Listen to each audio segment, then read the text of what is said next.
আসসালামু আলাইকুম প্রিয় দর্শক। যুক্তরাষ্ট্র এবং ইরানের মধ্যে শান্তি চুক্তি হতে যাচ্ছে। এটা বিশ্বের জন্য অনেক ভালো একটি সংবাদ, ভালো খবর। বিশ্বের খাদ্য এবং জ্বালানি সংকটের সমাধান হতে যাচ্ছে। আমরা যুদ্ধমুক্ত বিশ্ব চাই।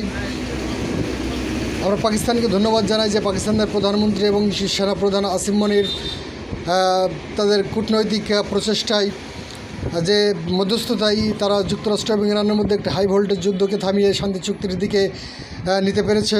শান্তি চুক্তির খুব কাছাকাছি পৌঁছে গেছে। এই জন্য আমরা পাকিস্তানকে বিশেষভাবে আন্তরিক অভিনন্দন এবং ধন্যবাদ জানাচ্ছি। পাশাপাশি ধন্যবাদ জানাচ্ছি যুক্তরাষ্ট্র এবং ইরানকে, তারা সংঘাতের পথ থেকে আলোচনার টেবিলে ফিরে আসবে এবং একটি দীর্ঘস্থায়ী শান্তি এবং যুদ্ধমুক্ত বিশ্ব গড়ার পক্ষে তারা কাজ করে যাবেন।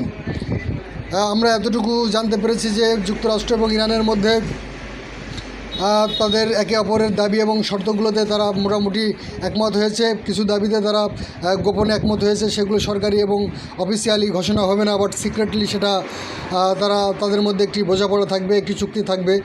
তারা দীর্ঘস্থায়ী একটি শান্তির জন্য ইরান এবং যুক্তরাষ্ট্র এগিয়ে যাচ্ছে। যুক্তরাষ্ট্রের দাবি ইরানের পরমাণু কর্মসূচি উল্লেখযোগ্য একটি দাবি, এবং পাশাপাশি ইরানের অনেকগুলো দাবি রয়েছে। তার মধ্যে তাদের জব্দকৃত ফ্রিজকৃত যে অর্থগুলো রয়েছে সেগুলো ছাড় সহ, হরমুজ প্রণালীর নেতৃত্ব, হরমুজ প্রণালীর দায়িত্ব সহ ইরানের নিরাপত্তা নিশ্চিত করা, সার্বিকভাবে মধ্যপ্রাচ্যে যুক্তরাষ্ট্রের একক খবরদারি, এই বিষয়গুলো নিয়ে ইরান এগিয়ে যাচ্ছে। এবং ইরানের প্রতি পশ্চিমা বিশ্বের একটি সম্মান, যে এতদিন যে সম্মানহীনতা ছিল, হেয় প্রতিপন্নতা ছিল, শত্রুতা ছিল, সেই জায়গা থেকে বেরিয়ে আসার জন্য তারা মোটামুটি এক জায়গায় পৌঁছিয়েছে।